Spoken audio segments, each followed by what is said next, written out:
राहुल की उम्र 32 साल हो चुकी थी। बाहर से देखने पर उसकी जिंदगी बिल्कुल ठीक लगती थी। अच्छी नौकरी, ठीक ठाक सैलरी और एक सामान्य जीवन। लेकिन अंदर ही अंदर वह हमेशा बेचैन रहता था। उसे लगता था कि वह कहीं न कहीं पीछे छूट रहा है। हर दिन ऑफिस से लौटकर वह सोचता, क्या यही जिंदगी है? क्या मैं कुछ बड़ा नहीं कर सकता? लेकिन अगले ही दिन वही रूटीन, वही डर और वही टालमटोल। एक दिन वह अपने पुराने दोस्त अमित से मिला, जो उससे कम पढ़ा लिखा था, लेकिन आज एक सफल बिजनेसमैन बन चुका था। राहुल ने हैरानी से पूछा, यार तूने ऐसा क्या कर लिया जो मैं नहीं कर पाया? अमित मुस्कुराया और बोला, मैंने 30 के बाद अपनी सोच बदल ली। राहुल चौंक गया। सोच बदल ली? कैसे?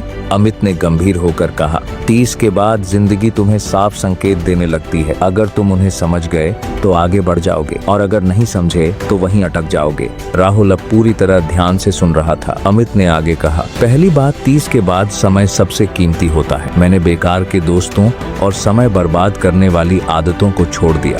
दूसरी बात, मैंने दूसरों को खुश करना बंद कर दिया। पहले मैं हर किसी की हाँ में हाँ मिलाता था, लेकिन अब मैंने अपनी वैल्यू समझी। तीसरी बात, मैंने रिस्क लेना शुरू किया। 30 के बाद अगर तुम रिस्क नहीं लोगे तो जिंदगी कभी नहीं बदलेगी। राहुल के चेहरे पर सोच साफ दिख रही थी। अमित ने आखिरी बात कही, और सबसे जरूरी, मैंने खुद पर काम करना शुरू किया। स्किल्स सीखी, खुद को बेहतर बनाया, क्योंकि 30 के बाद कोई तुम्हें सिखाने नहीं आता, खुद ही सीखना पड़ता है। उस रात राहुल बहुत देर तक सो नहीं पाया। उसे एहसास हुआ कि वह अब तक गलत चीजों में उलझा हुआ था। दूसरों की राय, बेकार की चिंता और आराम की आदत। अगले दिन उसने फैसला किया, अब बदलाव जरूरी है। उसने सबसे पहले अपने समय को सही तरीके से इस्तेमाल करना शुरू किया। सोशल मीडिया और बेकार की बातों को कम कर दिया। हर दिन कुछ नया सीखने लगा। धीरे धीरे उसने अपनी सोच बदल दी। अब वह हर फैसले में यह सोचता, क्या यह मेरे भविष्य के लिए सही है? कुछ महीनों में ही उसका आत्मविश्वास बढ़ने लगा। ऑफिस में उसकी पहचान बनने लगी। लोग उसकी बातों को गंभीरता से लेने लगे। एक दिन वही राहुल, जो पहले खुद को खोया हुआ महसूस करता था, अब दूसरों को सलाह देने लगा। उसे समझ आ गया था, 30 के बाद जिंदगी आपको दूसरा मौका देती है, लेकिन उस मौके को पहचानना और सही फैसला लेना आपके हाथ में होता है। सीख, अगर आपकी उम्र 30 प्लस है तो अब बहाने छोड़िए, समय की कीमत समझिए और खुद पर काम करना शुरू कर दीजिए, क्योंकि यही वो उम्र है जहां से आपकी असली जिंदगी शुरू होती है।